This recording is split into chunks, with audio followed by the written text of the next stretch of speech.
Bueno, pues vamos a comenzar, si os parece, la webinar número 18, la sala número 18, que trata expresamente de cuestiones procedimentales en relación con la mediación, en una primera parte, y en una segunda parte con la propiedad intelectual. En este primer momento va a intervenir, bueno, pues Elena Fernández de la Iglesia, abogada, mediadora y doctoranda de la Universidad Complutense de Madrid, que trae una aportación sobre la mediación. Se engloba dentro del concepto de procedimiento judicial, así que tuya es la palabra, Elena. Muchas gracias, Javier. Pues como bien ha dicho, como bien ha presentado Javier, pues yo vengo a hablar de la exposición, ¿no?, en la que yo quería intervenir.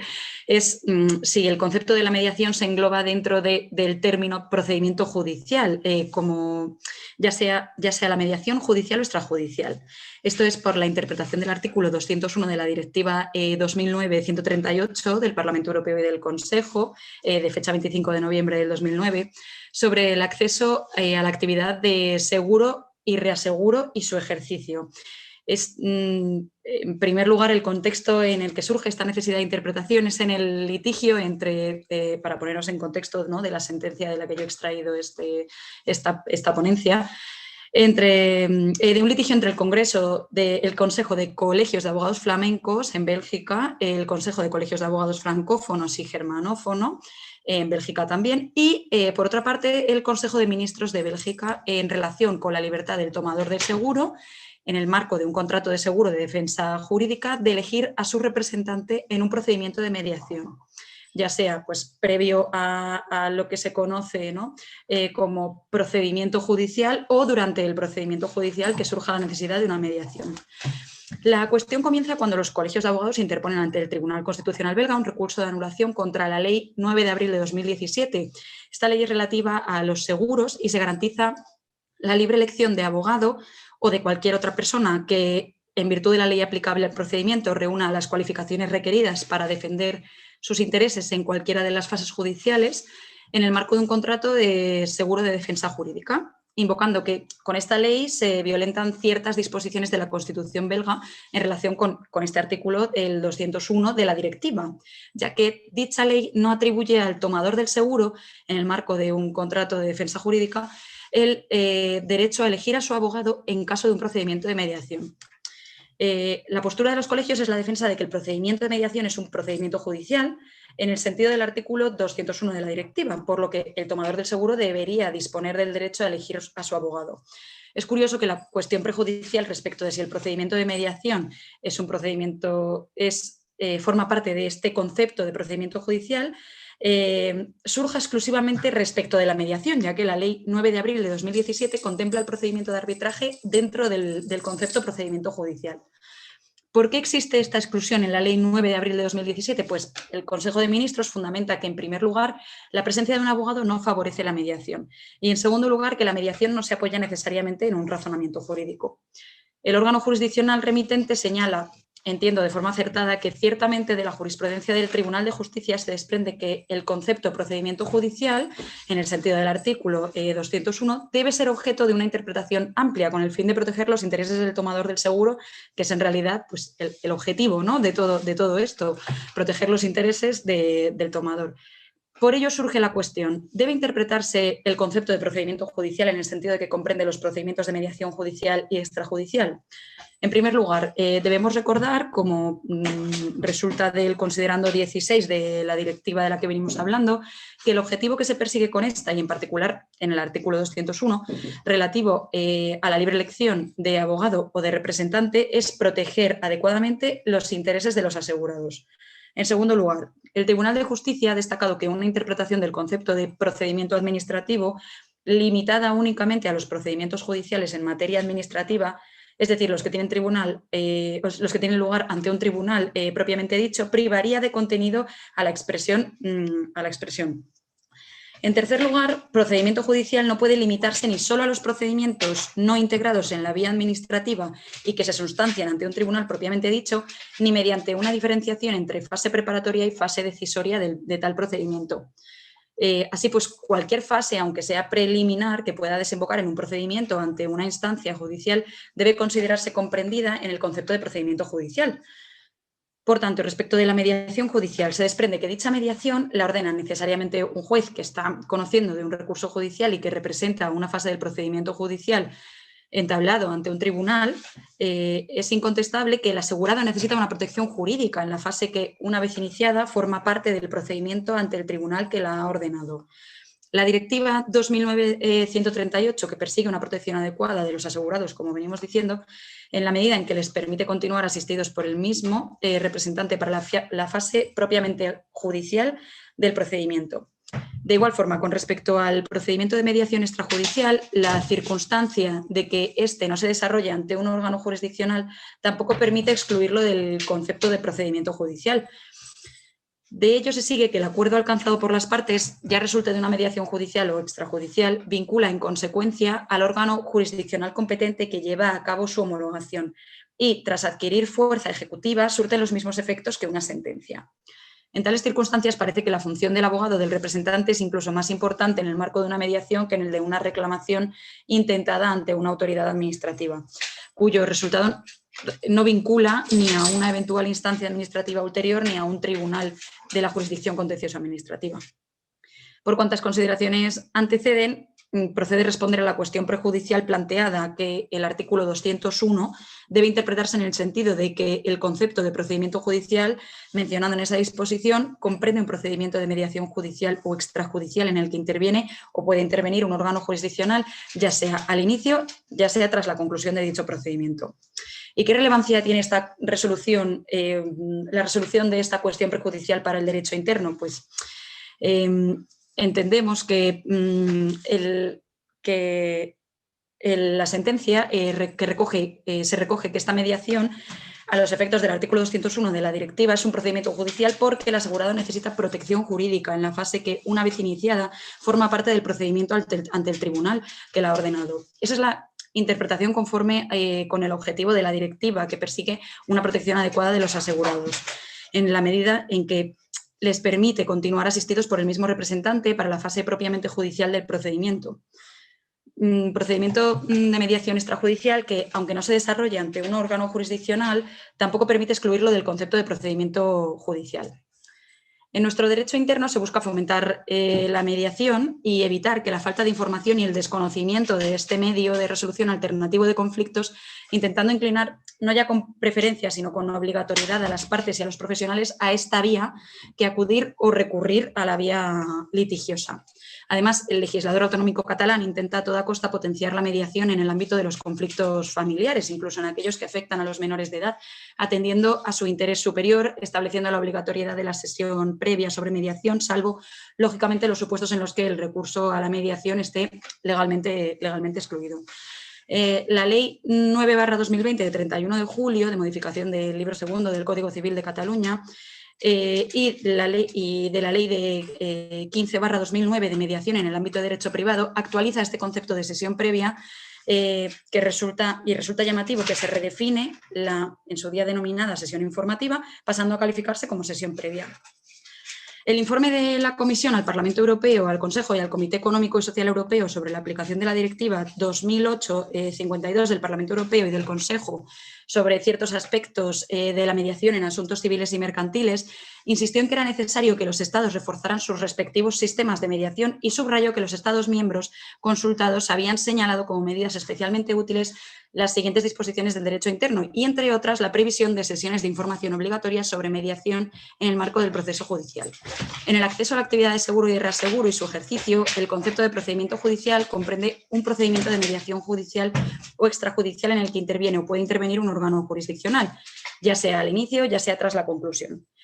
El seguro de defensa jurídica supone que una empresa de seguros se compromete, al cambio del pago de una prima, a hacerse cargo de los gastos de procedimiento judicial y proporcionar otros servicios directamente derivados de la cobertura de seguro, en particular con vistas a defender o representar al asegurado en un procedimiento civil, penal, administrativo o de otra naturaleza o contra una reclamación de la que éste sea objeto. Por tanto, el principio del derecho europeo aplicable que nos importa en este asunto es la libre elección de abogado con funciones de mediador, ya que como regula el artículo 198 de la directiva, todo contrato de seguro de defensa jurídica preverá de forma explícita que cuando se recurra a un abogado o a cualquier otra persona que posea las cualificaciones requeridas por la legislación nacional para defender, representar o servir los intereses del asegurado en cualquier momento judicial o administrativo, el asegurado tendrá libertad de elección de dicho abogado o de dicha persona.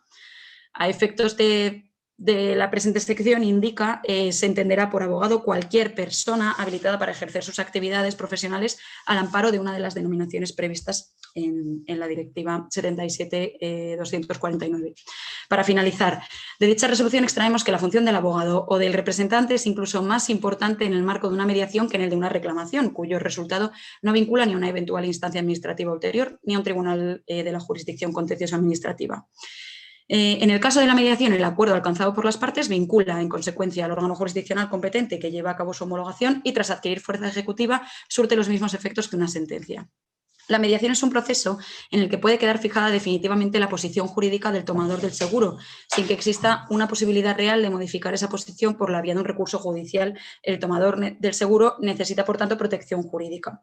Procede señalar, en relación con el contexto del artículo 201 del que venimos hablando, que el ámbito de aplicación de la sección 4 del capítulo 2 del título segundo de la Directiva 2009-138 relativa al seguro de defensa jurídica viene definido en el artículo 198, como hemos mencionado, ya que según esta disposición la sección 4 se aplicará al seguro de defensa jurídica, en virtud del cual una empresa de seguros se compromete, como hemos mencionado, a proporcionar a cambio del pago de una prima, hacerse cargo de los gastos del procedimiento judicial y proporcionar otros servicios derivados de la cobertura del seguro, en particular la defensa o representación de un asegurado en estos procedimientos.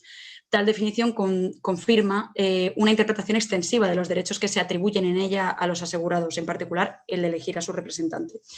El propio derecho de la Unión Europea fomenta el uso de los procedimientos de mediación, ya sea como observan los colegios de abogados o a través de la Directiva 2008-52, como hemos mencionado, sobre ciertos aspectos de la mediación en asuntos civiles y mercantiles, o ya sea sobre la base del derecho primario, en particular del artículo 81 del Tratado de la Unión Europea, apartado segundo, letra G, según el cual, en el marco de la cooperación judicial en materia civil, el legislador de la Unión deberá adoptar medidas destinadas a garantizar el desarrollo de métodos alternativos de resolución de litigios. En consecuencia, sería incoherente que el derecho de la Unión fomentara el uso de tales métodos y, al mismo tiempo, restringiera los derechos de los justiciables que deciden acudir a ellos.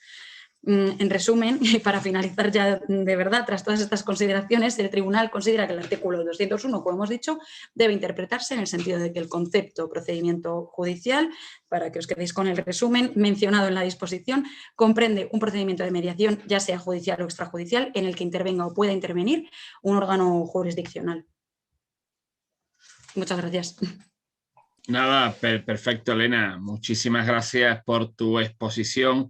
Y mira, antes de dar paso a Javier Bezzanilla, hay una cosa que tienes toda la razón y además parece que no, pero conforme ibas hablando y dando referencias, hay una cosa que a mí me gusta mucho hablar y decir que, de hecho, da pie algunas veces a dar una conferencia que se llama Abogados y mediadores, enemigos íntimos. En esa frase yo creo que se resume, Elena, todo, ¿no? O sea, sí, efectivamente. Es algo que además en Latinoamérica se ha superado, obligando a estar al abogado siempre presente. O sea, que en eso ellos han tenido más experiencia, precisamente por la mayor conflictividad que han tenido y que la han utilizado antes, ¿no? Y que nosotros, Elena, también hay una cuestión muy, muy importante, es que todos los anteproyectos que tú estás viendo ahora que van a salir de carácter interno están apostando por el impulso de algo así como si fuera la rogación mitigada, es decir, tienes que acudir a mediación antes de venir aquí, ¿no? Por lo cual, con buen criterio, el análisis que realizas de verdad tiene que ver mucho con que estamos dentro de la justicia. Otra cosa es que es un método que se sigue sin que esté en presencia judicial o en sede, pero estamos dentro de la justicia, por lo cual tiene más que lógica el análisis que has hecho, ¿no? Así que, Elena, enhorabuena, muchas gracias. Y ahora, después, si hay un ratito, pues si alguien quiere preguntar o comentar o lo que sea, pues... Y ahora, si os parece, vamos a dar paso a Javier Bezzanilla Sánchez. Javier es abogado y nos trae también un análisis sobre el seguro de defensa jurídica en los procedimientos de mediación y la necesaria interpretación extensiva de los derechos de los asegurados en este tipo de contratos. Así que, Javier, cuando quieras. Nada, buenas tardes a todos. Y voy a compartir un pequeño PowerPoint por seguir un poco. Voy a pasar un poco más rápido por las partes que ya ha tratado Elena, pues por no insistir mucho más en eso. Y sobre todo sí que es verdad que mi ponencia va un poco más dirigida posiblemente a cuestiones del ámbito del derecho civil, sobre todo del contrato de seguro y las limitaciones de los derechos a los asegurados, que es el problema que se plantea, entiendo yo, en esta sentencia, y que además en el tema de los derechos del seguro de defensa jurídica está muy en boga, porque en el 2021 también el Tribunal Supremo ha dictado una sentencia en otro aspecto distinto sobre el seguro de defensa jurídica. Entonces voy a ver si sé compartir, que creo que sí que sabré. Dale a ver si puedes. ¿Así me veis? Ahora se ve. ¿Sí? Sí. Vale, perfecto. Bueno, la sentencia esta, que es la que ha estado comentando Elena y que es la que yo también he elegido. Yo he elegido por otros motivos distintos, aunque también vamos a ver que tienen relación con la mediación, porque sin duda viene al respecto, pero sobre todo porque yo creo que viene referida, sobre todo tiene intención de hacer una interpretación extensiva a favor de los asegurados, en base al principio de indubio pro asegurado, y una prohibición de que pueda haber unas cláusulas limitativas o que se pueda limitar el acceso de los asegurados a las coberturas de los contratos de seguro. En concreto, entiendo que lo que pretende es el proteger a los asegurados frente a las aseguradoras cuando surgen este tipo de controversias como la que aquí nos encontramos. Efectivamente, como decía Elena, pues el recurso es un recurso, la cuestión prejudicial es un recurso de anulación que se interpone por el Consejo de Abogados Francófonos y Germanófonos de Bélgica frente a la ley 9 de abril del 2017, y la cuestión prejudicial efectivamente viene referida a que esa ley no permitía al tomador de un contrato de seguro la designa de un abogado en el ámbito de un procedimiento de mediación porque no lo consideraba como un procedimiento judicial. Entonces, efectivamente, la cuestión que se plantea o la duda que nos puede surgir es que si cabe la consideración de la mediación como un procedimiento judicial. Hay que tener en cuenta que, en mi opinión, y por ejemplo en las legislaciones de otros países, o incluso aquí en España, esto es una cosa que empieza a estar, o que se pretende estar muy clara, aunque luego no se utilice. De hecho, desde que entró en vigor en España la Ley 35/2015, en concreto el artículo 14, que es la que modificó todo el tema relativo a los accidentes de circulación y a los daños personales, se introdujo un artículo 14 en el que se introducía la mediación como una posibilidad para que las partes pudieran llegar a un acuerdo y no tener que acudir a la vía judicial. Esto dio lugar a que muchas compañías de seguros, de hecho, en los condicionados de las compañías de seguros, dentro de la cobertura de defensa jurídica, se da la cobertura de la mediación. Es decir, que los contratos de seguros empiezan a asumir que efectivamente la mediación puede ser un punto por el cual tenga que darse cobertura a través del seguro de defensa jurídica. Por consiguiente, esa situación que se plantea en la sentencia o que ocurre en Bélgica y en Holanda, pues quizás no concurre tanto aquí, porque sí que está asumido que otra cosa será cómo se cubren las pólizas de seguro y qué cobertura es la que se alcanza o se quiere dar a los asegurados, pero efectivamente es una que está asumida. Quien incluye el seguro de defensa jurídica es la Directiva 2009/138 del Consejo Europeo, que es una directiva muy importante para el sector asegurador, que se llama Solvencia II, y que no solamente trata cuestiones que son importantes en cuanto a la provisión de reservas y demás de las compañías de seguros, sino que además interviene o hace referencia fundamentalmente en uno de sus puntos al contrato de defensa jurídica. El contrato de defensa jurídica sí que plantea un problema que en España, por ejemplo, no se lleva a cabo, y es que el contrato de defensa jurídica debe de contratarse de forma separada y en teoría tiene que tener una gestión separada, de manera que no pueda haber una colisión entre los derechos del asegurado y los derechos de la aseguradora. Sin embargo, esto no se hace. Cualquiera de nosotros que tenemos un contrato de seguro, nuestra defensa jurídica y reclamación está metida dentro de la amalgama de las coberturas de seguro de nuestra casa, de nuestro vehículo, con lo cual es difícil deslindar dónde pueden comenzar o dónde puede haber lo que son los conflictos de intereses. Sin embargo, esto sí que es una cosa que se prevé en la directiva. Y es el artículo 198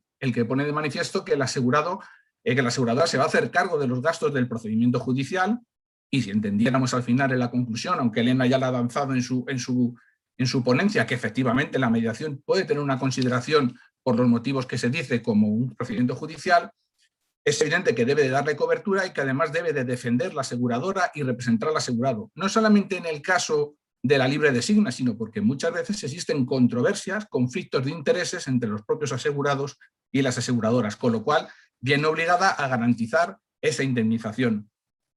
El artículo 201, que es quizás el que da pie a la resolución del Tribunal de Justicia de la Unión Europea, dice que cuando se recurre a un abogado en cualquier procedimiento judicial administrativo, el asegurado tendrá libertad de elección de dicho abogado de dicha persona. Y es aquí el precepto donde se habla de procedimiento judicial o administrativo, que es el que da lugar a la duda sobre si el procedimiento de mediación que se planteaba tiene a consideración de alguno de esos dos procedimientos. Sin ninguna duda, los asegurados tienen la libertad de elegir el abogado, pero solamente para esos procedimientos civiles o administrativos o en cualquier otro ámbito. Es evidente que, en mi opinión, la mediación no es un procedimiento judicial y tampoco se puede considerar un procedimiento administrativo. De hecho, la ley española, la 5/2012, lo define como un medio de resolución de controversias. La directiva 2008 dice que es un medio para mejorar el acceso a la justicia, y sí que parece que con esa interpretación que da la directiva 2008-52 sí que se está dando pie a que estamos hablando de un procedimiento que, si lo que pretende es mejorar la justicia, sin duda tiene una vinculación directa con la justicia. Donde no hay ninguna duda, entiendo yo, es que cuando estamos en un caso de mediación intrajudicial, la relación con la justicia es evidente. Es decir, si un juez o en un tribunal se hace una derivación a mediación de un asunto, evidentemente la vinculación con la justicia es evidente.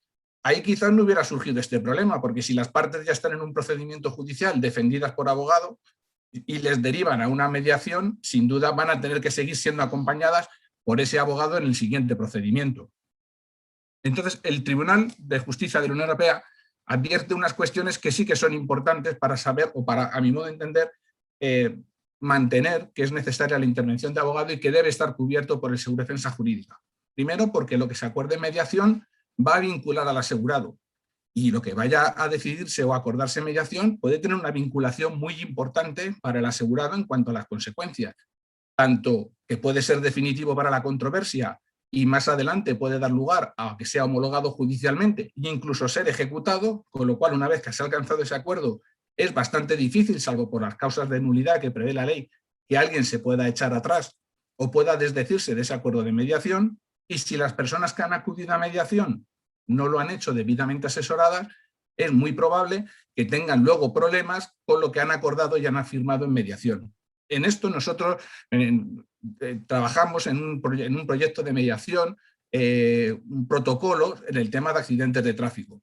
La dificultad, por ejemplo, que tiene la Ley 35/2015 a la hora de calcular indemnizaciones de perjudicados, a la hora de alcanzar acuerdos entre aseguradoras y un asegurado, es difícil pensar que en ese tipo de procedimientos ese acuerdo que va a alcanzar el asegurado no puedan quedarse fuera conceptos, indemnizaciones, un montón de cosas que luego van a tener una trascendencia tan importante como para dejar que una persona acuda sola a una mediación sin ser asistida de un letrado y sin que esto pueda tener cobertura o pueda tener su reflejo en el seguro de defensa jurídica.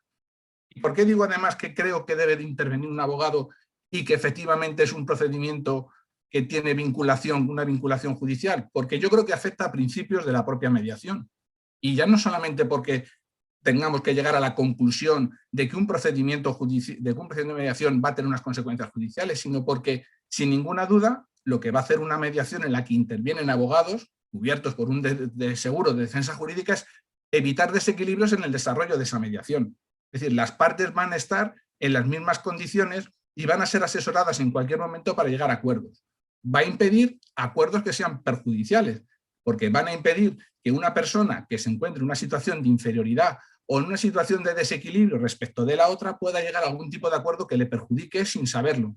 Y sobre todo, que también creo que es importante, va a salvar la neutralidad del mediador, porque el mediador no se va a ver obligado o en cierta manera exigido de tener que equilibrar a las partes porque ve que una de ellas, pues como si dijéramos, cojea, sino que va a estar los dos en una situación igual y va a poder mantener su imparcialidad y su neutralidad al ver que las dos partes están debidamente representadas y defendidas. De hecho, nosotros, bueno, en algún caso yo he tenido la ocasión de defender o de mantener que incluso yo entiendo que el mediador en una situación de estas que se puede dar de desigualdad, donde una de las partes no va con abogado y detecta un evidente desequilibrio entre las partes, sin ninguna duda creo que debe de suspender o interrumpir esa mediación para que la parte que está en situación de desequilibrio, también usted no puede seguir así en esta situación porque se encuentra usted en una situación realmente perjudicial y yo no puedo seguir, como si dijéramos como mediador, sacándole las castañas del fuego porque se ve de cierta manera perjudicada mi neutralidad y mi imparcialidad. Por eso yo creo que esos también son principios de la mediación que nos indican que efectivamente, sea un procedimiento judicial o no lo sea, la intervención del abogado es fundamental.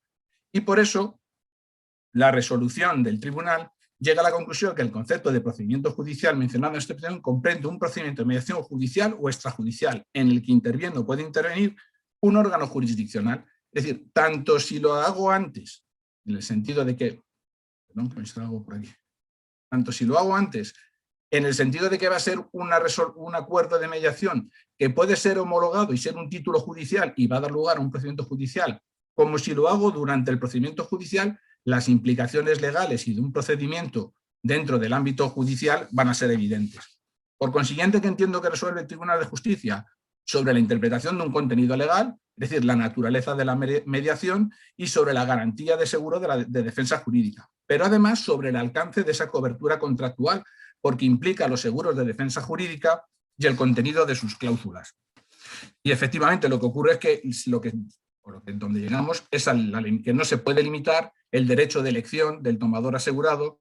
Y ahora pues llegamos aquí, porque yo aquí quería hacer referencia también a que quería hilar esta sentencia y todo lo que hemos estado manifestando con la sentencia del Tribunal Supremo de este año, del 24 de febrero del 2001, en la que precisamente ha hablado sobre el tema de defensa jurídica y la limitación de derechos del asegurado en este tipo de contratos.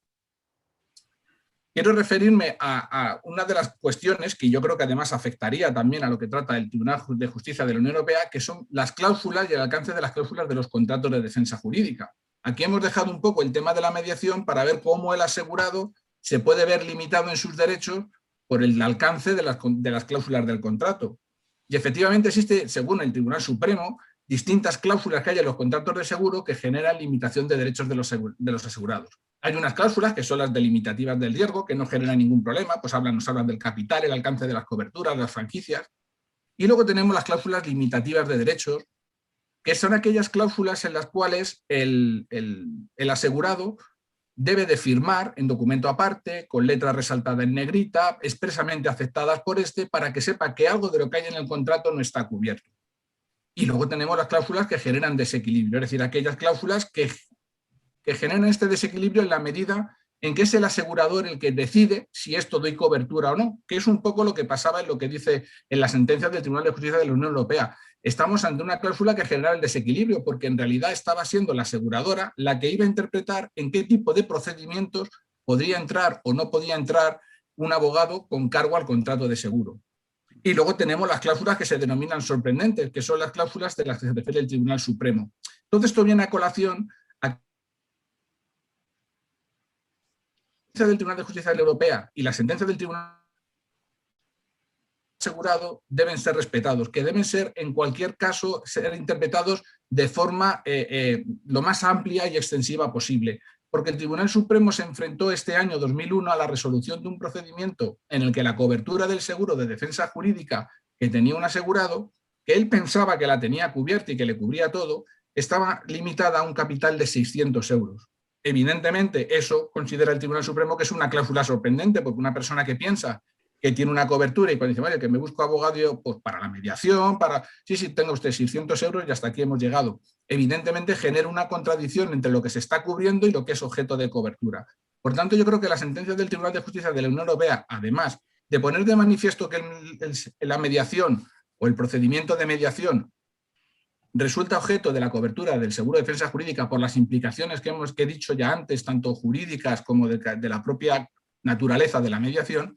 Además, yo creo que la consideración que tendría respecto de nuestro Tribunal Supremo, en la sentencia a la que hago referencia de 24 de febrero del 2001, que también hace referencia a la doctrina del Tribunal de Justicia de la Unión Europea, dice que debe dirigirse a lograr la interpretación de los contratos, la mayor efectividad del derecho de elección del perjudicado. Es decir, que esta interpretación expansiva que hace el Tribunal de Justicia de la Unión Europea, que recoge esta sentencia del Tribunal Supremo, que cita numerosas sentencias del Tribunal de Justicia de la Unión Europea para llevar adelante su doctrina de la máxima protección del asegurado, como es en este caso, donde en realidad al asegurado lo que le interesa es que se le dé la máxima cobertura con cargo al seguro de defensa jurídica y además que todo eso se vea amparado por la cobertura.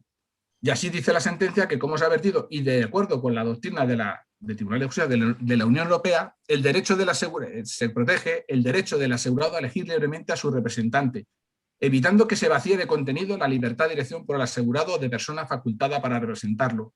Y esto yo creo que es, conforme a lo que dice el Tribunal de Justicia de la Unión Europea y conforme a la doctrina de nuestro Tribunal Supremo, donde quiere llegar que en esa interpretación expansiva o extensiva debe darse cobertura al procedimiento de mediación, tanto por su implicación judicial o jurídica en un procedimiento judicial anterior o posterior, como por el hecho fundamental, aunque esto no se nombra, que yo creo que salva mucho la defensa de las partes o la representación de las partes en un procedimiento de mediación.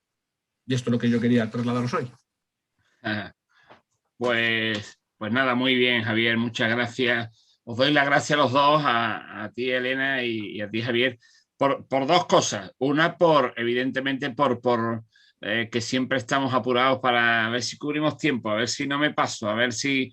Y querer decir lo más concreto posible, pero que siempre se quede quien os escucha o escuchará en el futuro un mensaje concreto, ¿no? Yo creo que eso es lo mejor. Y también, hombre, para mí es un lujo que sobre una misma cuestión se conozcan opiniones. Es decir, yo creo que también en muchos de los foros están surgiendo sentencias distintas, pero bueno, aquí tenemos la suerte de que sobre la misma habéis trabajado dos personas que yo creo que también nos da un poquito de luz al tema, ¿no? Yo voy a abrir un segundo antes de que ya le ceda los trastos, le ceda el arte de matar a Sebastián. Voy a abrir un segundo por si Begoña o Teresa o vosotros mismos, entre vosotros, Elena, Javier, queréis preguntar o comentar algo, pero aprovecho porque seguramente luego se me olvidará que quiero, aprovechando que habéis analizado algo que os decía antes en backstage, como se dice, en off, desde que estuviéramos en la sala, os decía que yo me llevo dedicando a la mediación toda mi vida, prácticamente. Y lo que sí os digo es que esto que es la mediación, que es una justicia alternativa, una vía complementaria, llamámoslo aquí, tiene dos vertientes muy bonitas. Una es que ha llegado para quedarse. Es decir, la gente está desesperada con la justicia tradicional y entonces hay hoy en día una corriente y nos está pasando a los profesionales, a los abogados también, ¿no? Y luego también algo que yo creo que a mí me ilusionó muchísimo cuando yo empecé hace muchos años en esta materia de la mediación, pero que lo vi reflejada en la primera ley nacional que aparece aquí de alguna forma que fue la ley del año 2012, que en su exposición de motivos, que muchas veces le prestamos un poquito atención a las exposiciones de motivos, a los preámbulos, ponía para crear una justicia de calidad. Es decir, lanzaban el que tuviéramos este método aquí en España precisamente para garantizar un poquito la calidad de la justicia. Luego lo introduce y lo mete dentro de la justicia y encima dice que este método puede dar mayor calidad o más satisfacción a los usuarios, por lo cual la verdad que el ratito que nos habéis dado, pues a mí me ha servido mucho para comprender también sobre esa sentencia que tenemos todavía que involucrar un poquito más en esta materia, ¿no? Begoña, Teresa, Sebastián, Javier, Elena, 5 minutitos abiertos si queréis alguna cuestión, alguna preguntita, alguna valoración. Yo simplemente decir que a mí me parece, bueno, yo dedicándome a la mediación llevo escasos 2 años, la verdad. Bueno, en primer lugar, disculpadme porque la cámara de mi ordenador no sé qué le ha pasado, que ahora se me ve así muy oscura, ¿no? Perdonadme por eso. Y después, nada, decir que la verdad que me siento muy agradecida, ¿no? De poder coincidir aquí con profesionales de la mediación, de verdad, porque da como confianza y seguridad de que esta vía alternativa a la resolución de conflictos es posible y existe. Y por otro lado también es que yo soy abogada y me dedico también, pues una gran parte de mi trabajo es que me dedico a la defensa jurídica de una compañía aseguradora y es bastante exasperante cómo existe un aprovechamiento, ¿no?, del más fuerte frente al más débil en este tipo de cuestiones en las que parece que al final es muy difícil hablar con asegurados que se encuentran totalmente desamparados, porque parece que aunque tengas una parte, ¿no?, una cobertura de defensa jurídica, parece que, pues como se dice siempre, que eres un número más, y en realidad, pues eso, claro, si existiera la posibilidad del procedimiento de mediación, que lo contemplaran sobre todo las compañías aseguradoras, que se hace tanto uso de esa defensa jurídica, de esa cobertura de defensa jurídica, sí, probablemente habría, pues, menos colapso, ¿no?, en la justicia en este país, sí, y no sé cómo decirlo, y un mayor contento, ¿no?, de las personas que hacen uso de esa cobertura. Sí. Y nada, ya está. Y muy agradecida de... No, totalmente, Elena. Ahora que no nos escucha nadie, ni Begoña, ni Javier, ni Teresa, ni Sebastián, mira, mi experiencia, Elena, fue muy rápida, te la cuento. Año 92, Expo de Sevilla, acordaros, con las Olimpiadas de Barcelona, y recibo la llamada. Entonces yo tenía pocos años de ejercicio, de quien se llamaba Manuel Olivencia, catedrático de Mercantil, que lo acababan de nombrar comisario de la Expo. Y junto con 3 compañeros más, éramos 4, dos chavales y 2 chavalas, fuimos a su despacho y nos dijo: necesito abogados negociadores. Entonces no se llamaban mediadores, año 92, eran negociadores. Y le dijimos: ¿pero por qué, don Manuel? Dice: pues mirad, porque lo que tengo encima de la mesa es como los chistes. Tengo una reclamación del pabellón de Australia contra el pabellón de Bélgica, precisamente por el ruido. Y ahora, ¿cómo resuelvo yo un problema en Sevilla, en una sede que depende de la Cartuja de la Junta de Andalucía, en tribunales españoles, un problema como en el chiste, entre Bélgica y Australia, ¿no? Y ahí nos ves, Elena, que nos íbamos todas las mañanas a poner un poquito de paz entre los distintos países. Y ese fue para mí un máster de 6 meses. Joder, qué interesante, sí. Así que te puedes imaginar por qué terminé en esto, ¿no? Bueno, pues si no hay ninguna palabra, si os parece, yo voy a cortar, Sebastián, si te parece, corto la grabación para que la puedas hacer tú. Vale. Os quedo escuchando un poquito y ya, si veis que desaparezco, no es porque no me guste lo que cuente ni Begoña ni Teresa, es simplemente porque tengo otra cosita, ¿vale? Bueno, que muchísimas gracias. Hasta luego. A vosotros. Voy a cortar la grabación y ya te dejo así. Voy a ver si a mí me permite como moderador. Perfecto. Bueno, buenas tardes a todos. Me presento brevemente. Soy Sebastián López Maza, profesor contratado doctor de Derecho Civil en la Universidad Autónoma de Madrid. Agradecer a Javier la moderación de la primera parte de la mesa y a los ponentes por las excelentes ponencias que han hecho de su sentencia. Y ahora pasamos a la segunda parte de este webinar 18, que tiene que ver con cuestiones procedimentales centradas ya en materia de propiedad intelectual. Y para esta segunda parte contamos con 2 profesoras. Contamos con Teresa Rodríguez Cachón, que es profesora ayudante doctora en la Universidad de Burgos, y con la profesora Begoña Rivera Blanes, que es titular de Derecho Civil en la Universidad de Alicante. Las 2 han elegido la misma sentencia, que es una sentencia del Tribunal de Justicia de la Unión Europea de 28 de octubre de 2020 y que tiene que ver con el uso de obras protegidas como prueba en el marco de un procedimiento judicial. Según tengo entendido, se han distribuido un poco las cuestiones para no solaparse y nada, le doy la palabra en primer lugar a Teresa. Pues muchas gracias, Sebastián, y muchas gracias a todos. Buenas tardes. Un gusto veros en persona y en concreto a Begoña, porque hemos hablado unas cuantas veces por teléfono y no nos habíamos puesto cara todavía, así que encantada. Dado que somos pocos y entiendo que bienvenidos, voy a intentar contar casi las cuestiones que tengo preparadas como una historieta y no estaría de más que incluso debatiéramos casi en el propio curso de la explicación. Bueno, la sentencia que voy a comentar junto con Begoña, que nos hemos dividido un poco la materia, es de 28 de octubre de 2020, de hace poquito, de la sección quinta. Y esta sentencia en concreto hace una interpretación de algunos conceptos de la Directiva de 2001 sobre armonización de determinados aspectos de derecho de autor ligados a la sociedad de la información. Y en concreto, interpreta los artículos 3.1 y 4.1 de esta directiva. Son bastante concisos y concretos y creo que puede ser interesante que los lea para centrar la cuestión. El primero de ellos habla sobre el concepto de comunicación pública comunicación al público de obras protegidas por derecho de autor, y el segundo de estos artículos habla sobre la distribución al público de obras protegidas por derechos de autor. Este artículo 3.1 dice que los Estados miembros establecerán en favor de los autores el derecho exclusivo a autorizar o prohibir cualquier comunicación al público de sus obras, por procedimientos alámbricos o inalámbricos, incluida la puesta a disposición del público de sus obras, de tal forma que cualquier persona pueda acceder a ellas desde el lugar y el momento que elija. Esto por una parte, el artículo 3.1 referido a la comunicación al público.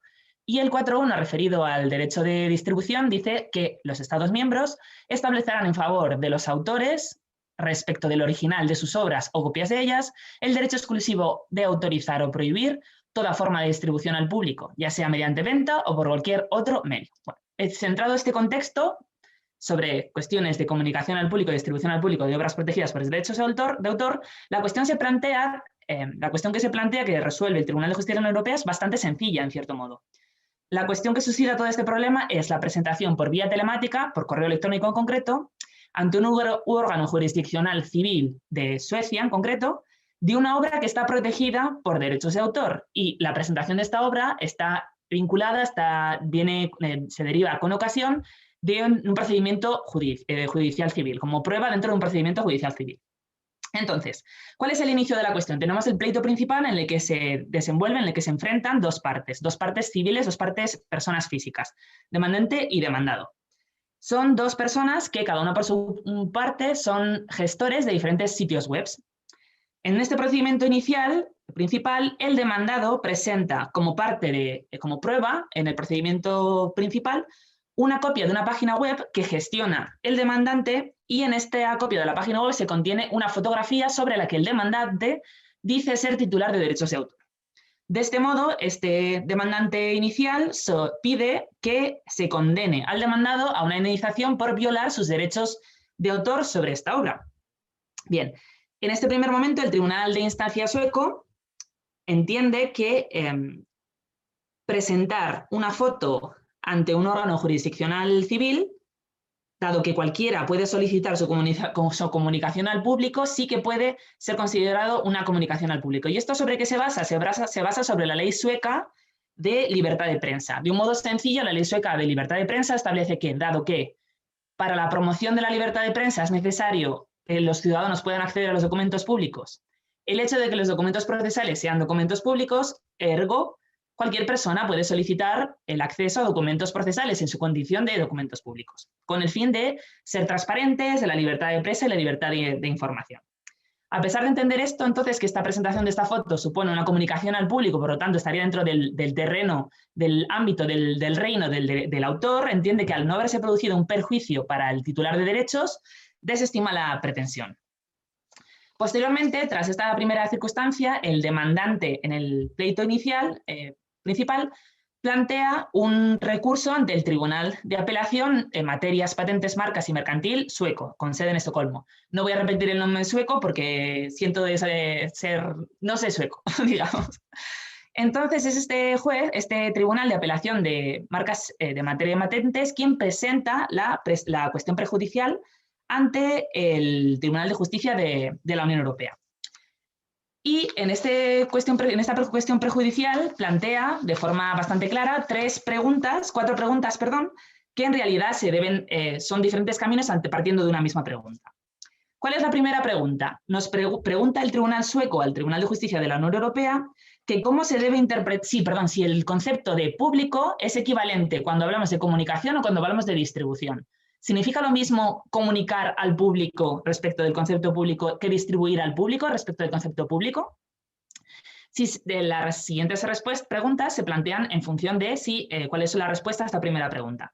Si la respuesta es afirmativa, esto es que el concepto público es igual para comunicar que para distribuir, ¿cuál es el concepto de este público?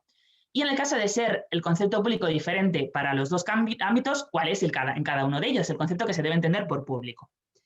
Y por último, plantea otra pregunta en la que plantea que si el hecho de que la legislación nacional de un Estado miembro establezca un principio de acceso a los documentos públicos tiene alguna relevancia para determinar si la presentación de una obra protegida ante un órgano jurisdiccional constituye una comunicación al público o una distribución pública. Esto es, pregunta qué sucede con esta ley de prensa sueca. ¿Qué sucede si la ley sueca permite acceder a los documentos públicos, a los documentos procesales en su condición de documentos públicos, si esto hace que se modifique el concepto de comunicación pública o distribución pública? Bueno, entonces, planteadas estas preguntas por el Tribunal sueco, el Tribunal de Justicia de la Unión Europea responde de forma conjunta a estas 3 preguntas porque considera que tiene más sentido. Y realmente se pivota sobre 3 cuestiones. En primer lugar, debemos preguntarnos si la presentación por vía telemática, por correo electrónico, de una fotografía en su condición de prueba en un procedimiento civil constituye comunicación pública o distribución al público, desde el punto de vista de los derechos de autor. Bien, entiende el tribunal, y creo que en este sentido, acertadamente, al menos yo estoy de acuerdo con ella, que este hecho, dado que no supone una puesta a disposición de copias físicas, se trata de un caso de comunicación al público, no de distribución. Por lo tanto, esa es la primera disyuntiva que está más resuelta. Este caso deberemos enjuiciarlo en función de los criterios que determinan la comunicación al público, no la distribución. Por lo tanto, eso queda fuera. En segundo lugar, ¿este derecho exclusivo del autor de comunicación pública comprende o se ve condicionado, se ve vulnerado por la presentación telemática de una fotografía, en este caso, ante la jurisdicción civil en el marco de un procedimiento entre particulares? Pues en este caso debemos delimitar el concepto de comunicación pública y para ello el tribunal entiende que se deben dar 2 requisitos de forma simultánea, de forma acumulativa. En primer lugar, debe ser un acto de comunicación de una obra.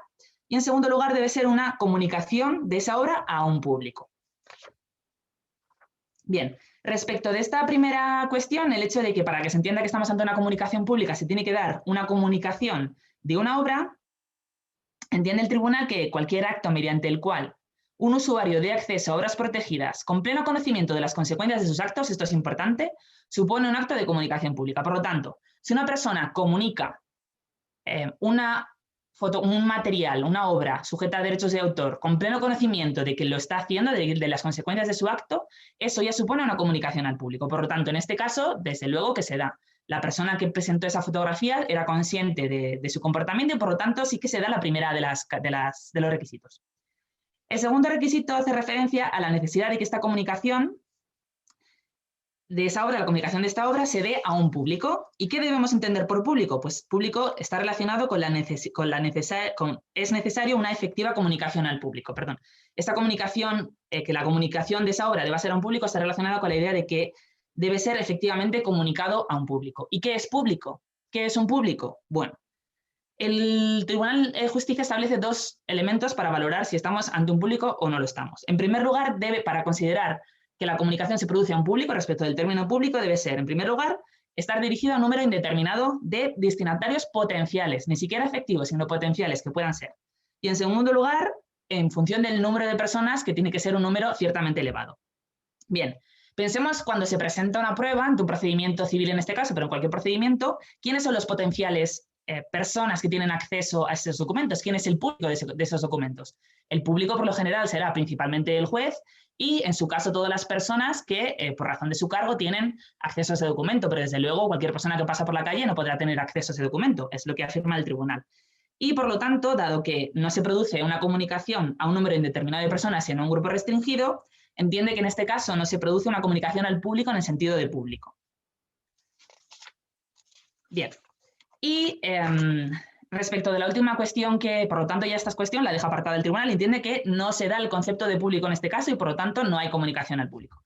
Y por último afirma el tribunal que qué sucede, como sucede en este caso en Suecia, si el derecho nacional establece normas en materia de acceso a los documentos públicos. ¿Esto cambia la consideración anterior que hemos dicho? Pues entiende el tribunal que no, porque se debe equilibrar la justicia judicial efectiva con la protección de los derechos de autor. Y entiende que si simplemente por el hecho de que existan derechos de autor sobre un material, este material no pudiera ser parte, no pudiera constituir una prueba en un procedimiento judicial, esto supondría cercenar la tutela judicial efectiva. Bien, partiendo de esas premisas, la conclusión final es que el Tribunal de Justicia dice que presentar un documento, una obra que tiene contenido, presentar un material que contiene una obra sujeta a derechos de autor en un procedimiento judicial no supone una comunicación al público. Por lo tanto, no está dentro del patrimonio del reino del autor, de las potestades que tiene el autor para proteger su obra. Pero me surgen dos dudas respecto de esta cuestión. Realmente con la decisión final estoy conforme, estoy de acuerdo con el hecho de que presentar esta fotografía, en este caso, no vulnera los derechos de autor porque deben ser ponderados, de acuerdo. Pero me planteo dos dudas. Primero, ¿realmente respecto del concepto de público, el hecho que entiende el tribunal que al presentar una prueba en un procedimiento judicial el público es restringido, ¿esto es así ciertamente? Me refiero que todo juicio es un elemento de transparencia de todo juicio, salvo coronavirus, evidentemente, es una audiencia pública. Cualquier persona puede entrar salvo casos excepcionales de alguna materia especialmente sensible, puede entrar en una sala de juicios y presenciar el juicio. Por lo tanto, el hecho de que se entienda que el público que va a ver esas pruebas es restringido, bueno, evidentemente no lo va a ver igual el juez ni va a tener el mismo acceso que el público que esté en la sala. Pero realmente no lo sé. Esto quizás es más interesante para que debatamos y podamos intercambiar opiniones. No sé realmente en qué sentido es cierto que es un público restringido el que va a conocer esta prueba. Y la segunda cuestión que me planteo, que creo que es de mayor sustancia, es que ¿para qué toda esta explicación? Si existe en la ley española como transposición de la Directiva Europea de 2001 de Derechos de Autor, el límite, el contenido en el artículo 31 bis de Seguridad y Procedimientos Oficiales, que no es necesaria la autorización para comunicar públicamente, no es necesaria la autorización del autor para comunicar públicamente determinadas obras en el marco de un procedimiento judicial. Por lo tanto, en este caso, obvia casi decir todo lo que ha dicho el Tribunal de Justicia anteriormente. Es que de entrada, cualquier persona que le comentáramos por la calle, oye, presentar una fotografía sujeta a derechos de autor en un procedimiento judicial se puede hacer, diría, bueno, el titular tiene derechos sobre la obra, pero bueno, hay que equilibrar un poco los derechos de la otra persona. Y eso es precisamente este límite a los derechos de autor, que como digo, proviene de esta misma directiva. Por lo tanto, realmente me sorprendió muchísimo toda la disquisición teórica que hace el tribunal, cuando realmente bastaría con decir, en virtud del 31 bis en España o el equivalente en cada lugar, pues no hay más que decir. Por lo tanto, me sorprende bastante esta consideración. En cualquier caso, en cuanto a los razonamientos sobre qué es un público y qué no lo es, me parecen correctos, pero ciertamente un poco de más, yo diría incluso. Sin más, estas son todas mis valoraciones. Seguro que Begoña tiene mucho más que decir y podemos seguir con el debate. Muchísimas gracias, Teresa. A continuación tiene la palabra la profesora Rivera Blanes. Pues muchas gracias y buenas tardes. Por mi parte, pues encantada de poder compartir estos minutos con vosotros, a los que ya considero compañeros. Bueno, a Sebastián lo conozco desde hace mucho tiempo, ya somos amigos y porque compartimos pues intereses en materias como es propiedad intelectual y hemos compartido muchos eventos. A Teresa no la conocía, pero bueno, hemos estado hablando por teléfono, así que solo nos faltaba ponernos cara, y a Javier y a Elena, pues también encantada de compartir este espacio con ellos. Sin más, pues voy a empezar con la presentación. Mi ponencia llevaba por título la presentación electrónica de una obra protegida por la propiedad intelectual como prueba en un procedimiento judicial entre particulares. Y aunque los hechos del caso ya los ha explicado con detalle la profesora Teresa Rodríguez Cachón, que me ha precedido en la palabra, como puede ser que algún compañero se haya conectado justo ahora, pues con la venia del moderador paso a exponerlos de forma breve. Las partes del procedimiento principal son dos personas particulares, cada una de las cuales posee un sitio web. Una de ellas, a la que vamos a llamar C, remitió al tribunal, que conocía del asunto, como prueba una copia de una página de texto extraída del sitio web de B que contenía una fotografía. Este hecho dio lugar a un nuevo litigio entre las partes en el que B alega ser titular de los derechos de autor sobre la citada fotografía y solicita que se condene a C a indemnizarle por la violación de sus derechos de autor. La fotografía controvertida había sido enviada al tribunal ordinario por correo electrónico en forma de copia electrónica.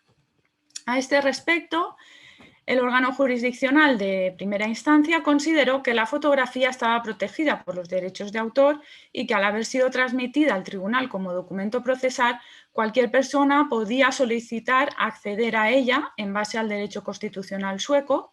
Por lo tanto, conforme a la ley sueca, se había producido una distribución al público, pero sin embargo no condenó al demandado al entender que no se había producido perjuicio alguno. Más tarde, la sentencia se recurre en apelación y el tribunal tenía que resolver si la transmisión de una copia de la referida fotografía podía constituir una puesta a disposición del público de una obra a efectos del derecho de autor, si el órgano jurisdiccional podía estar comprendido en el concepto de público y en caso de entender que sí, sí sería aplicable algún límite, en concreto el límite que se refiere al uso de obras protegidas en procedimientos judiciales. Pero a partir de ahí el Tribunal de Apelación advierte que considera que existe incertidumbre en varias cuestiones. Por ejemplo, en la interpretación de las expresiones comunicación al público y distribución al público en el derecho de la Unión. En torno también a si un órgano jurisdiccional puede considerarse comprendido en el concepto de público. Y así el concepto de público es el mismo en los casos de comunicación y distribución, por lo que plantea la cuestión prejudicial con 4 preguntas.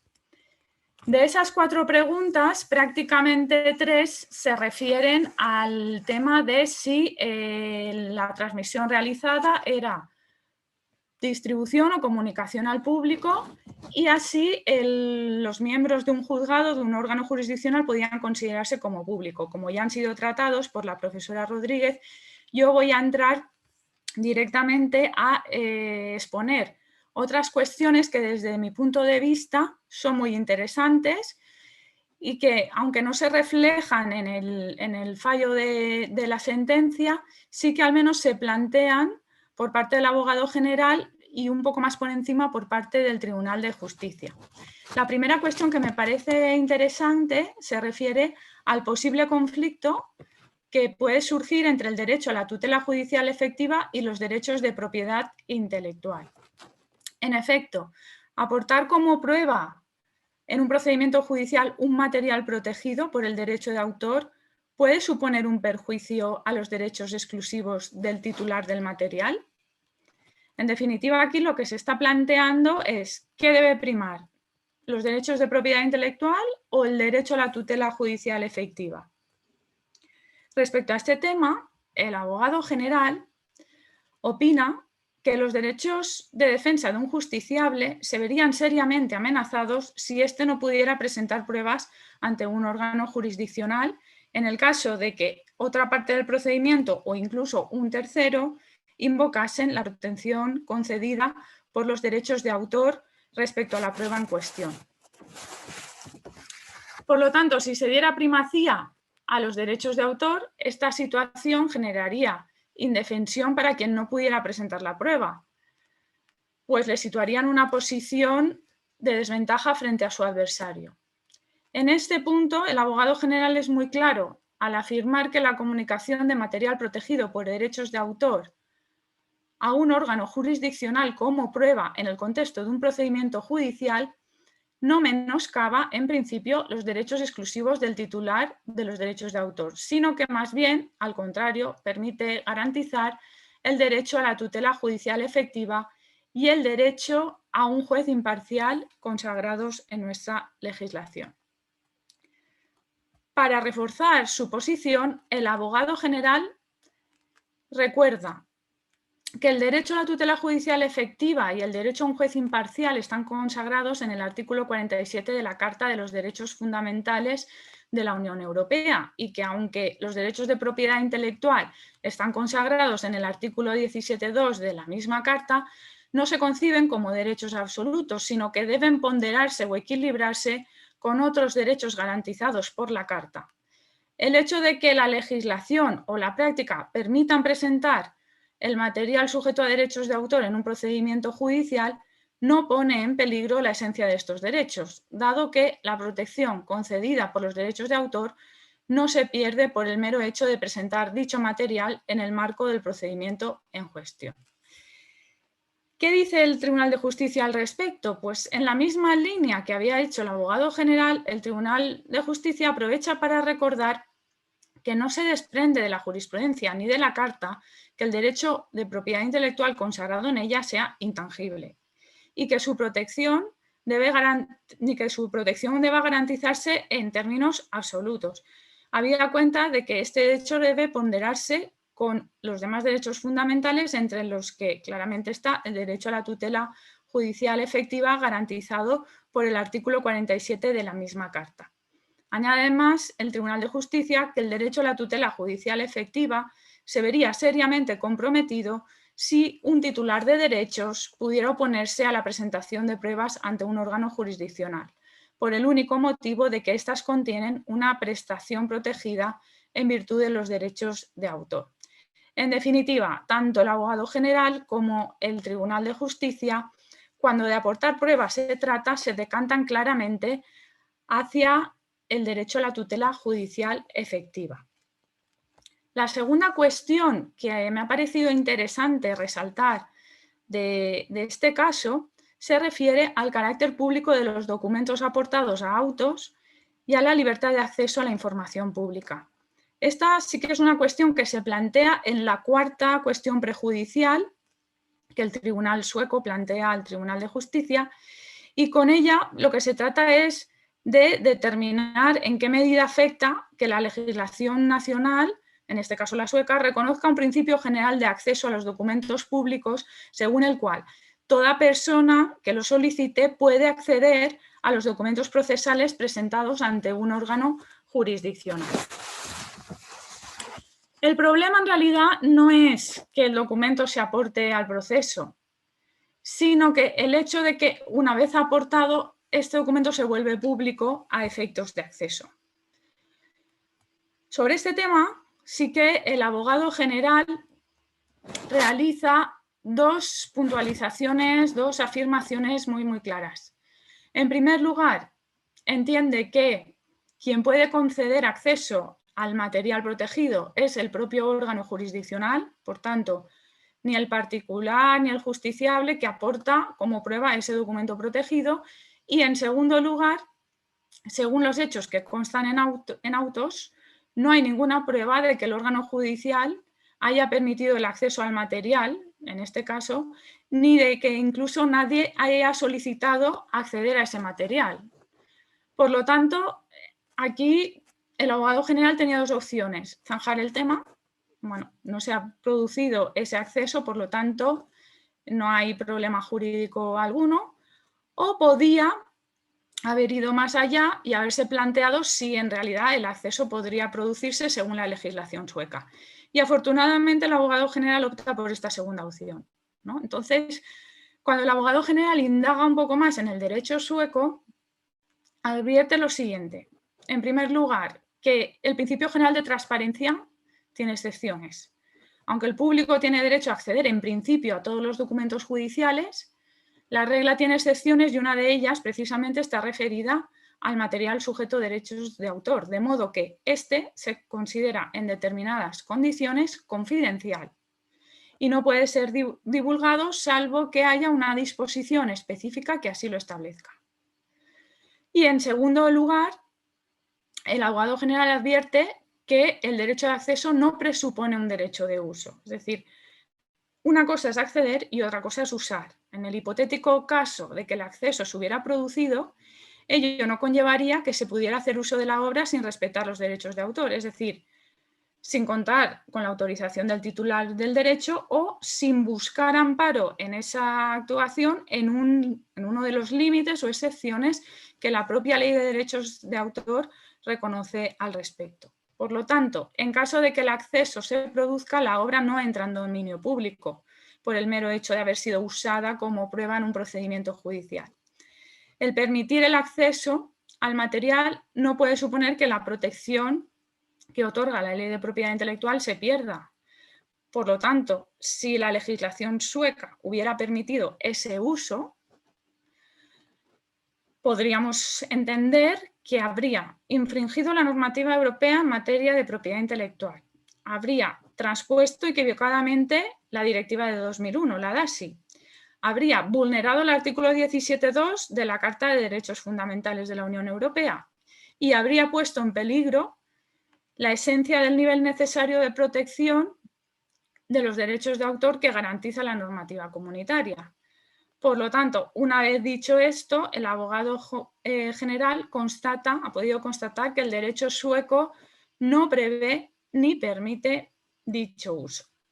¿Qué dice al respecto de esta cuestión el Tribunal de Justicia? Pues la verdad es que toca el tema muy de pasada y advierte que renuncia a tratarlo al entender que el derecho nacional establezca normas en materias de acceso a los documentos públicos no es relevante, porque el acceso no lo proporciona al particular que ha presentado la obra al órgano jurisdiccional, sino este último, el órgano jurisdiccional, a los interesados que lo soliciten en virtud de una obligación y según un procedimiento que prevé la normativa nacional que regula el acceso a los documentos públicos cuyas disposiciones no se ven afectadas por la DASI, por la Directiva de 2001. Y a partir de ahí el Tribunal de Justicia no desciende a mayores. Claro, la pregunta que yo me he planteado a partir de aquí es el ¿qué hubiera pasado si? ¿A qué me estoy refiriendo? Pues que ¿qué hubiera pasado si el Tribunal de Justicia hubiera interpretado el concepto de público de otra manera? Estamos de acuerdo en que tanto el abogado general como el Tribunal de Justicia entienden que para que haya comunicación al público no solo se requiere un acto de comunicación, que aquí está claro que lo hay, sino que también que el destinatario sea un público. Entonces, el escollo para que el tribunal considerase que había habido comunicación al público ha sido el concepto de público. Pero el tribunal podría haber considerado que la introducción de la fotografía en el proceso iba a suponer, en realidad, que un gran número de personas iba a tener acceso a la obra porque todas las personas que intervienen en un proceso judicial no pueden considerarse un grupo privado, claramente diferenciado, definido y cerrado. Pensemos, por ejemplo, desde el personal que trabaja en un juzgado hasta todas las partes que intervienen en el propio proceso, litigantes, testigos, abogados, peritos, fiscales, jueces, magistrados, el propio público que acude a la vista. En definitiva, podría entenderse que todo este conjunto de personas es un número indeterminado de destinatarios potenciales que además puede ser considerable y significativo. Y si esto lo hubiera dicho el Tribunal de Justicia, ya tendríamos el segundo requisito cumulativo, el público. El destinatario sería un público. Claro, si ya tenemos el público, también tendríamos un acto de explotación, que en este caso sería ilícito porque ha prescindido de la autorización al titular del derecho, lo que nos obligaría a tener que buscar amparo en un límite, que si la legislación española fuera aplicable podría ser el artículo 31 bis de la Ley de Propiedad Intelectual, según el cual no será necesaria autorización del autor cuando una obra se reproduzca, distribuya o comunique públicamente con fines de seguridad pública o para el correcto desarrollo de procedimientos administrativos, judiciales o parlamentarios. Límite que está en la línea del artículo 5.3e de la DASI, de la Directiva Comunitaria. Pues bien, ese correcto desarrollo del procedimiento judicial parece claro que incluye la presentación como prueba de la fotografía protegida. Lo que no está tan claro es si incluye la publicación de la sentencia que incorpore esa fotografía protegida. Si la fotografía es una prueba más de las que integran el procedimiento judicial, quizá no sea relevante que se incorpore a la sentencia, se incorporará solamente al procedimiento como prueba número tal. Pero si el objeto del procedimiento es precisamente la controversia sobre la fotografía, como lo era en este caso, sí que podría ser útil que esta misma se incorpore a la sentencia para el mejor entendimiento del litigio entre las partes. Esto es, estaría presente tanto en el procedimiento como en la sentencia. ¿Qué es lo que dice la doctrina al respecto? He tenido la oportunidad de estudiar qué es lo que había dicho, al menos la doctrina española, cuando interpreta este límite, el límite del artículo 31 bis, y sí que la doctrina entiende, parece que es comúnmente aceptado, que el límite se aplica cualquiera que sea la naturaleza del procedimiento judicial, es decir, civil, penal, contencioso administrativo, laboral o militar, tanto en un procedimiento contencioso como en el ámbito de la jurisdicción voluntaria. También se extiende al procedimiento arbitral y obviamente no hay ninguna duda de que el límite es de aplicación también cuando se trata de un procedimiento relativo a temas de propiedad intelectual donde concurren intereses del propio autor o de un tercero, como es nuestro caso. Además, la utilización de la obra puede ser tanto a efectos de prueba como de actuación forense. Me refiero al uso de obras por parte de los abogados, por ejemplo, para apoyar sus pretensiones. Incluso también en los autos y sentencias de jueces y magistrados porque se trata de intervenciones en el procedimiento que se producen normalmente para su correcto desarrollo. Por lo tanto, las resoluciones jurisdiccionales se incluyen también en el ámbito de aplicación de este límite. Por lo tanto, en el caso de los procedimientos judiciales, los beneficiarios del límite son todas las partes que intervienen en el proceso, no solo abogados y peritos, sino también fiscales, jueces y magistrados. ¿Podría, por tanto, haberse incluido la fotografía en la sentencia? Sí. A partir de ahí, si se hubiera querido usar esa fotografía con otra intención, con otro objetivo, sí que tendríamos que buscar o bien la autorización del autor o el amparo en otro límite diferente. Muchas gracias por la atención. Muchísimas gracias, Begoña, por la ponencia. Súper interesante, súper claro. Bueno, abrimos a partir de ahora un turno de preguntas. No sé si Elena, Javier, tenéis alguna pregunta o entre las propias ponentes que quieran hacerse algún tipo de consideración o... Sí, Begoña, ¿estás segura que esta fotografía que has incluido la puedes incluir? ¿No está sujeta a derechos de autor? ¿Está del final de la presentación? Bueno, es broma, es broma. Es de Sorolla. Sí, Estoy intentando quitar la presentación, pero se resiste, no sé qué hacer. Arriba te sale dejar de compartir. Arriba, Begoña, arriba del todo. A ver. Detener vídeo, no. No lo veo. Arriba en el centro te sale algo como dejar de compartir, como en rojito, creo. Ah, vale, que me parece súper pequeño, solo me veía deja. Exacto, Gracias. Exacto.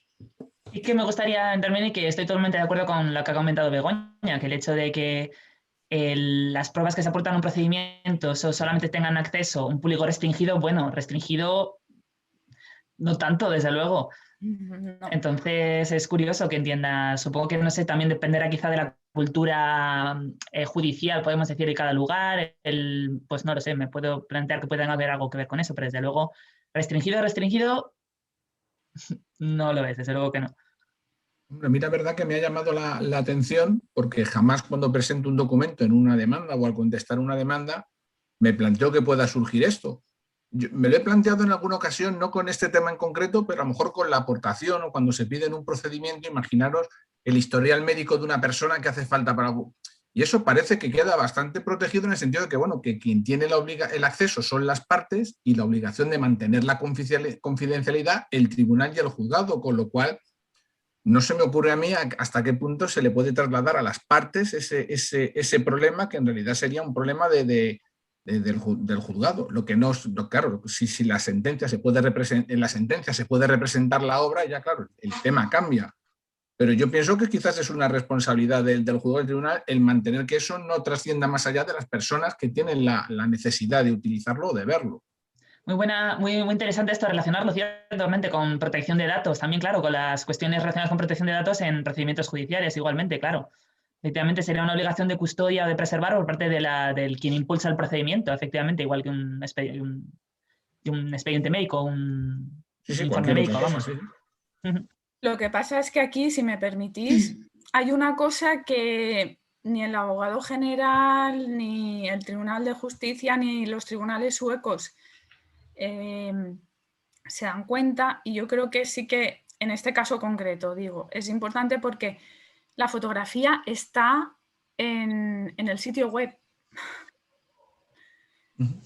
del demandante. Quiero decir que no es que o sea, que está divulgada, que está puesta a disposición del público, que está en una página web, con lo cual cuando tú colocas algo protegido o no, pero en este caso estaba protegido, en una página web lo que quieres es la máxima difusión, con lo cual el acceso ahí ya está por parte del público, es decir, cualquier persona que consulte la página ha visto la fotografía. Claro, no, y en otro caso... Hablamos de acceso, me refiero, ¿eh? Claro, no, y si el acceso a lo mejor en vez de es por vía de, pues como ocurre en el derecho español, le pides al juzgado que se oficie para que se incorpore algo al procedimiento, estaríamos en el caso, mire usted, lo pide el juzgado y el juzgado es el obligado a esto, porque a mí, claro, yo volviendo a lo que decía Teresa, a mí no se me ocurre que te puedan limitar el derecho de defensa o la posibilidad de defenderte porque hay un documento que no se puede utilizar y que a lo mejor es fundamental para el procedimiento. Entonces, claro, me resulta muy llamativo que alguien te ponga, es que eso que ha traído no se puede utilizar. Bueno, si está dentro, no es extemporáneo y demás, pues debería poderse utilizar. Cuando estuve preparando esta cuestión me vino a la cabeza la de veces que yo he consultado autos judiciales, resoluciones, en las que hay fotografías igual de un accidente o de cualquier, pero vamos, fotografías de todo tipo, de toda clase, y jamás me había parado a pensar que a pesar de que existiera material protegido hubiera algún problema precisamente por el contexto en el que estábamos, en un procedimiento judicial y yo que examinándolo desde el punto de vista docente. O sea que no sé si igual incluso sería un doble límite ahí el que lo pudiera utilizar yo luego posteriormente por ligado a temas de límite de ilustración con fines docentes, no lo sé. Realmente según iba preparando el asunto se me hizo un círculo de miles de cosas que podían estar relacionadas y realmente podría ser interesante ver qué más. Nosotros, por ejemplo, que a veces usamos los informes de detectives y muchas veces la parte contraria protesta, esto es vulnera el derecho de la intimidad, pero nadie luego lo articula de ningún modo, se queda en una pataleta en sala y no va más allá, pero muchas veces utilizamos cosas que a lo mejor, bueno, si ponemos a enredar como en este caso, pues podrían dar lugar a problemas. Claro, precisamente es la finalidad del proceso, del poder poner sobre, o sea, que no haya limitaciones como hay fuera del proceso para hablar sobre determinadas cuestiones y aportar materiales.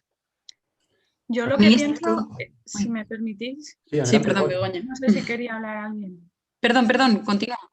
Vale. Si me permitís, yo no sé si comparto mucho, más bien no, la interpretación que hace el Tribunal de Justicia al concepto de público, porque no es un grupo privado. Todas las personas que pueden tener acceso cuando tú presentas como prueba la fotografía no es un grupo privado, es un grupo que puede ser bastante extenso, que puede ser cambiante. Las mismas personas que acudan al juicio, ¿no? Lo que comentaba Teresa antes. Pero sí que entiendo que es más operativo, ya no hablo en términos jurídicos, sino en términos de la práctica. Creo que es más operativo excluirlo del concepto, decir que no es comunicación pública.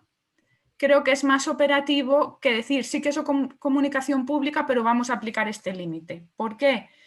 Porque entonces esa actuación ha de encajar en lo que dice el límite, y el límite es de interpretación restrictiva. Todo eso puede ser un problema porque nos pasa con la excepción de las reproducciones temporales en Internet, que deberían haberse sacado del concepto y no llevarse al límite, porque el límite puede dar lugar a diferentes interpretaciones. Entonces, yo creo que es práctico el hecho de decir, bueno, esta prueba, aunque esté protegida por la propiedad intelectual, se puede presentar en un órgano jurisdiccional y esto no es comunicación al público, porque aquí zanjamos la cuestión, ya no vamos así, sí es comunicación al público, pero vamos a aplicar un límite y al final sí que se puede presentar. Creo que está justificado por el derecho de tutela judicial efectiva, pero que el Tribunal de Justicia creo que ha forzado un poco la interpretación del concepto de público también. Si lo comparamos, por ejemplo, me ha venido a la cabeza el caso Córdoba, ¿no? El caso Renhoff, que en ese caso era un poco parecido, ¿no? Un alumno encuentra en una página web una fotografía de la ciudad de Córdoba y como está haciendo un trabajo sobre la ciudad de Córdoba, incorpora la fotografía que ya estaba en una página web, era una página web de una agencia de viajes, sí, y incorpora esa foto al trabajo y luego, no recuerdo muy bien si era el propio alumno o el profesor, se ve que consideró que el trabajo pues, está bastante bien hecho y lo suben a la página web del centro escolar, ¿no? Y ahí sí que se dijo que era comunicación al público. Y es Por curioso, eso Begoña, que está cogido con pinzas. es Sí. curioso también porque ahí tampoco se llega a plantear la aplicación del límite de ilustración de la enseñanza o de cita, llegado el caso. O sea, sino que yo creo que en estas dos sentencias, digamos, como que el tribunal no lo llega a explicar claramente, pero se conciben como dos actos. Uno es el acto de aportar la fotografía al procedimiento, que yo creo que cae de lleno en el límite del que hemos hablado, del correcto funcionamiento de procedimientos judiciales, y otro es que esa documentación que se genera en el juicio se ponga a disposición del público en general, que eso ya quizá no entraría dentro del límite porque va más allá y efectivamente hay un acceso público. Esa es la conclusión a la que tenía que haber llegado, porque esa es la conclusión a la que también llegó en este caso Renjo. Es decir, la aportación de esta estudiante de la fotografía a su trabajo podemos entenderlo como una cita. Es verdad que un estudiante de instituto no hace investigación en el sentido en que nosotros lo entendemos a nivel universitario, pero podemos entenderlo como cita, ¿no? Pero otra cosa es ya que ese trabajo esté subido a una página web donde ya cualquiera puede tener acceso. Y efectivamente ahí dijo que había un público. A mí me llama también la atención, no sé qué pensáis vosotros, que el concepto de comunicación, o sea, la determinación de cuándo existe un acto de comunicación, lo haga depender el Tribunal de Justicia de un acontecimiento tan subjetivo como es que el comunicador sea consciente de que está haciendo un acto de comunicación o no. Sí. Porque eso es súper peligroso. Aquí ya me está sonando un poco toda la doctrina de los casos GS Media y demás, y ostras, eso de poner de que si el acto es comunicación o no, infracción o no, en función de si es la personita, sabe que está comunicando o no, tal, si es consciente o no es consciente, eso puede ser peligroso. Claro, no, quizás es mucho mejor, como decía Begoña, que sea algo cerrado, porque como empieces a dejar lugar a la interpretación y a las excepciones, no terminas nunca. Y siempre habrá algún problema, está claro. Otra cuestión que me ha venido a la cabeza al hilo de lo que ha comentado Begoña, que no lo había pensado, fíjate, pero ahora al escucharte sí que me ha venido a la cabeza. El hecho de que esta fotografía ya estaba comunicada al público, de forma abierta en una web, no una web en la que había medidas tecnológicas de acceso. Por lo tanto, el público, en su caso, interpretando que incluso fuera de la interpretación del tribunal o incluso con la interpretación del tribunal de que el público del procedimiento es restringido, ya no es un público diferente, porque ya podía acceder a través de la página web que estaba en abierto. Por lo tanto, no es un público diferente. Eso me ha venido a la cabeza según como lo has comentado y ciertamente también tendría cierto sentido aquí, dado que era una página abierta, sin más, claro. Claro, se le está dando vueltas al acceso, total, el acceso a la fotografía ya era libre. A lo mejor, no sé, pero nadie, vamos, por lo que he leído yo, nadie cae en que eso era así. Sin embargo, se da vueltas a ese acceso todo el tiempo. Has sido tú la primera en caer en esa cuestión, Begoña, así que no creo. Yo tampoco había caído, y la había estado trabajando, así que no había caído en eso tampoco. No, y luego la duda que me surge a mí, si en el derecho sueco, o sea, cualquier particular puede acceder no solamente a la vista oral y a la sentencia, sino cualquier puede acceder a lo que es a los autos. O sea, que eso es una cosa muy restringida en España, salvo las partes personadas. Puede acceder, lo que pasa, puede solicitar acceso al órgano jurisdiccional y el órgano jurisdiccional ahí tiene que ver que ese acceso sea posible siempre que no haya alguna excepción. Y una de las excepciones era que el material estuviera protegido por los derechos de autor, porque se considera en principio confidencial, salvo que tú demuestres que no lo era. Pero en principio hace referencia a documentos procesales. Bueno, no sé cuál sería la traducción en sueco, pero no delimita que solamente sea la sentencia o tal, sino entiendo documentos procesales que pueda ser en cualquier fase. En general, sí. En cualquier momento. Yo la verdad es que estoy dando mis primeros pasos en el ámbito de la propiedad intelectual y desde luego estoy pensando, ¿cómo no he entrado en esto antes? Si esto es una maravilla, esto es aparte de que es infinito, lo que me encanta es que tiene una correlación absolutamente directa con el día a día de cualquiera de nosotros, con una relevancia cultural y económica infinita, así que bueno, estoy encantadísima de poder hablar con vosotros y poder entrar en este campo tan nuevo que es tan desconocido para mí hasta hace poquito tiempo, la verdad. Sí, porque los que no lo conocemos y nos dedicamos al derecho nos habéis metido el miedo en el cuerpo. Para cualquiera aporta nada en un procedimiento. Efectivamente. Bueno, siempre nos queda el artículo 31 bis de la ley. Sí, me lo voy a apuntar. Exacto.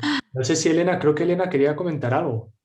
No, nada, era en relación a lo que estabais comentando antes, nada, no era nada nuevo. Era que me ha venido a la cabeza que tengo un procedimiento pendiente en el que una de las partes ha aportado un informe médico y entonces no he entendido muy bien todavía el motivo, pero no dan traslado a las partes de ese informe médico, sino que tienes que ir en persona al juzgado y no puedes sacar copia de ese informe, incluso ni siquiera para que el perito médico al que llevo yo haga un estudio de ese informe. Entonces me ha venido a la mente todo esto según lo que estabais comentando respecto de la protección de datos, ¿no? Como había dicho Teresa, pero nada, era en relación solo con ese apartado. Me ha venido a la mente y era para comentarlo con vosotros. Podría ser interesante que se planteara quizá en ese sentido también los materiales protegidos por derecho de autor, que no se pudieran, o sea, como esto que acaba de comentar Elena exactamente, que pudieran acudir a la sede judicial quien tuviera que necesitar acceso a ello y que no pudiera sacarse. Pues no sé, podría ser quizá un modo intermedio también una opción, sí. Protección. No, eso que dice Elena sí que me ha ocurrido a mí también, porque yo también soy abogado de seguros y a veces no te lo facilitan. Y a mí me ha tocado mandar, claro, ahora con las medidas COVID es más complicado, pero antes iba a mandar al médico a la sede judicial a examinar la documentación. Digo, oye, ve a verla tú porque yo por mucho que la vea no voy a saber de qué va el asunto.